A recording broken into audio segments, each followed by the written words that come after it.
교황청으로부터 왕비 캐서린과의 혼인 무효를 기각당하고, 이 과정에서 울지와 모어 두 재상과 결별한 헨리 8세는 유일한 돌파구인 종교개혁을 획책했고, 마침 그의 바램을 이루어줄 또 한 명의 토마스를 만나게 되는데요. 그는 과연 누구이며 국가의 운명을 좌우할 중대한 문제에 직면한 헨리 8세는 그의 위험한 목적을 이뤄낼 수 있을까요?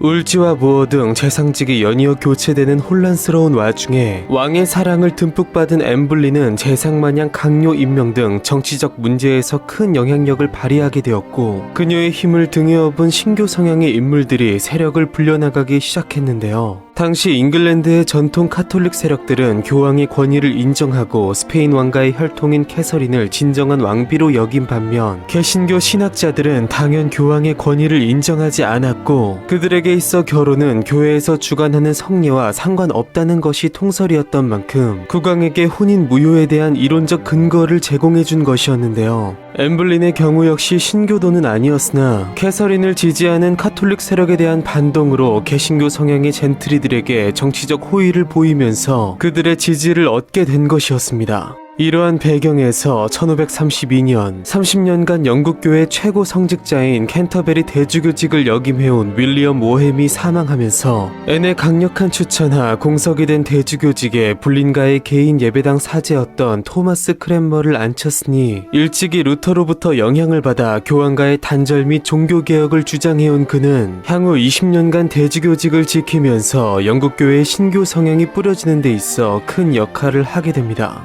한편 토마스 모어의 사임으로 공석이 된 재상직에는 울지의 측근으로서 그동안 뛰어난 능력을 선보인 한 인물이 임명되었으니, 그가 바로 헨리 8세의 전반기를 이끈 울지에 이어 왕의 치세 후반기를 장식하며 극적인 삶을 살게 되는 토마스 크로멜이었습니다. 푸주안의 아들이었던 울지처럼 대장장이의 아들로 비천한 출신이었던 크로멜은 정규 교육을 받지는 않았으나 일찍이 유럽으로 건너가 용병 및 상인 생활을 하며 정치와 무역에 대한 견문을 넓혔고, 30대쯤 잉글랜드로 귀국해 상인이자 법률가로서 경력을 쌓은 뒤 하원의 의원직을 얻으며 정치 생활을 시작하게 되는데요. 이후 개신교 성향을 내비치는 속에 왕의 재혼을 지지하며 한사코 왕의 뜻을 반대한 전임 재상 모어와 달리 여러 면에서 국왕 및 엠블린과 생각을 같이 했고, 앤의 열렬한 지지 속 결국 모어를 대신해 왕국 재상직에 올라 정치가는 아무도 모르게 왕의 입맛을 만족시키는 사람이어야 한다는 그의 신조답게 스스로 모든 문제에 있어 해결사를 자처하며 캐서린과의 혼인 무효를 비롯해서 헨리 8세 치하 잉글랜드의 종교개혁의 전 과정을 진두지휘하게 됩니다.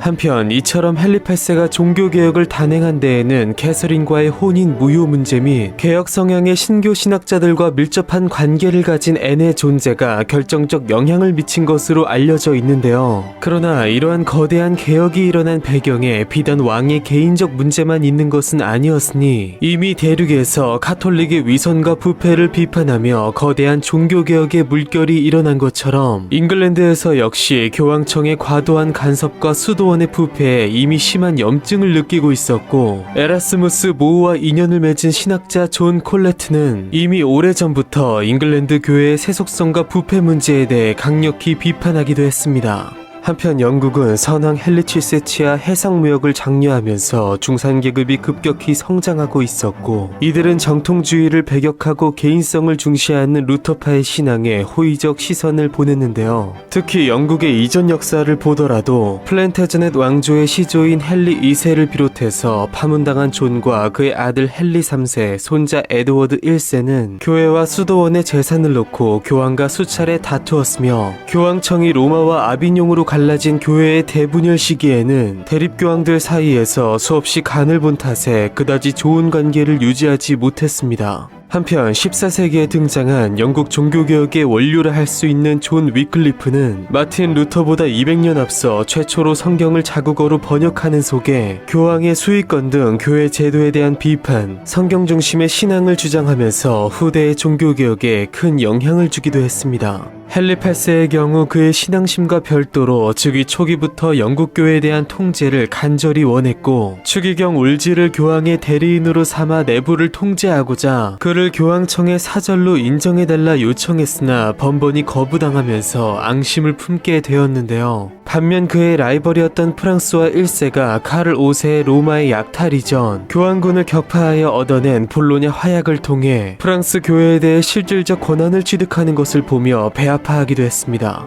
한편 아이러니하게도 그가 배격하는 루터파의 해당 지역 군주가 해당 교회를 보호할 의무를 가진다는 주장은 그가 교황 대신에 영국 교회의 우두머리를 자처할 수 있는 유용한 근거가 되기도 했는데요. 그렇게 그가 추진한 종교개혁은 교리나 신앙을 바꾸는 것이 아닌 교회 조직의 수장을 교황에서 왕으로 교체하는 것에 불과했으니 당시 성직자들의 입장에서 평신도인 왕은 이론상 그들을 재판할 수 있는 권한이 없었고 교회 조직 및 교회에서 주관하는 행사와 관련하여 왕에게 이견이 있을 경우 성직자들은 교황에게 상소할 수 있었는데 헨리 8세는 이제 스스로 교회의 우두머리가 되어 성직자에 대한 재판 관할권을 획득하고 내부 교회에 대한 처분을 교황청 등 다른 조직에 상소하는 것을 반역으로 규정할 것을 결심한 것이었습니다. 그렇게 이러한 배경에서 그와 모든 생각을 같이 하는 충복 토마스 크로멜을 최측근이자 국가의 2인자로서 두게 된 헨리 8세는 후계자 양산을 위한 엠블린과의 재혼과 추락한 권위 속 유명무실해진 교황을 배제하고 막강한 자국교회에 대한 통제권을 획득하기 위한 대결단을 내려 크로멜을 통해 의회에서의 만장일치로 이것을 위한 법을 제정 및 통과시켰으니 이것이 바로 오늘날 영국 국교회 즉 성공회의 시작을 알린 왕이 지상령으로서 잉글랜드 교회의 우두머리가 교황이 아닌 군주임을 선포한 수장령이었습니다.